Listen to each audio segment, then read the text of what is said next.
সুপ্রিয় দর্শক, আমরা আপনাদেরকে চলমান বিষয় নিয়ে একটি বিশেষ প্রতিবেদন দেখার আমন্ত্রণ জানাচ্ছি।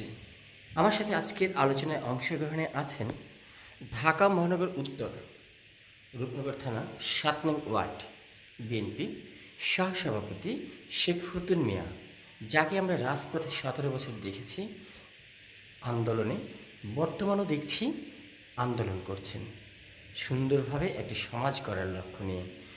আচ্ছা ফতুন ভাই, এই যে আপনি ১৭ বছর আপনি কিন্তু অনেক কষ্ট করেছেন, আমরা আপনাকে রাজপথে দেখেছি, এখনও আপনি রাজপথে আন্দোলনে আছেন। ঢাকা মহানগর উত্তর বিএনপি আহ্বায়ক এবং ঢাকা ১৬ আসন সংসদের সদস্য পদপ্রার্থী আমিনুল হক সাহেবের সহযোদ্ধা হিসেবে আপনাকে আমি সবসময় মাঠে দেখি। আচ্ছা, এবারে নির্বাচনে একটি কেমন প্রস্তুতিতে আছেন একটু বলবেন?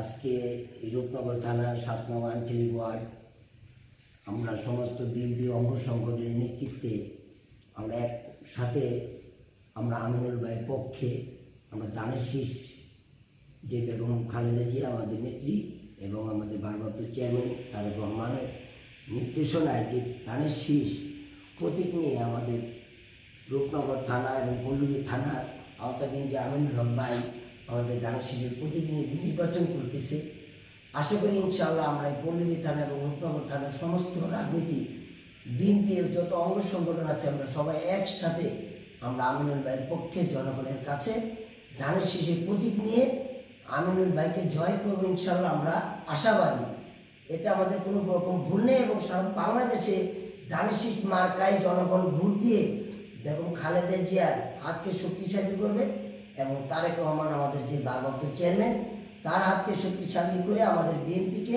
জনগণের ভোটে ধানের শীষ মার্কায় সংসদে পাঠাবে আশাবাদী ইনশাআল্লাহ।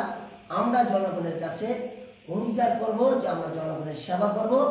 আমরা যত যে আগামী গেছে যে দুর্নীতি আওয়ামী লীগ সরকার আমাদেরকে যে নির্যাতন অত্যাচার করেছে, মামলা দিয়েছে, বাড়িঘর ছেড়ে আমরা যে পালিয়ে ছিলাম, আজকে যে আমরা ধানের শীষ মার্কা জনগণের কাছে নিয়ে যে বুঝাইতে চাই যে আমরা বিগত সরকারের মতন আমরা যাতে না করব, সেই জন্য আমরা জনগণের কাছে আমরা বলবো যে আমরা আওয়ামী লীগ সরকার যা করছে আমরা তা করবো না। আমরা ধানের শীষ মার্কায় ভোট আপনাদের কাছে চাই, আপনাদের দোয়া চাই। ইনশাআল্লাহ আমাদের সংসদে আমরা পাশ করে আমরা জনগণের সেবা করব।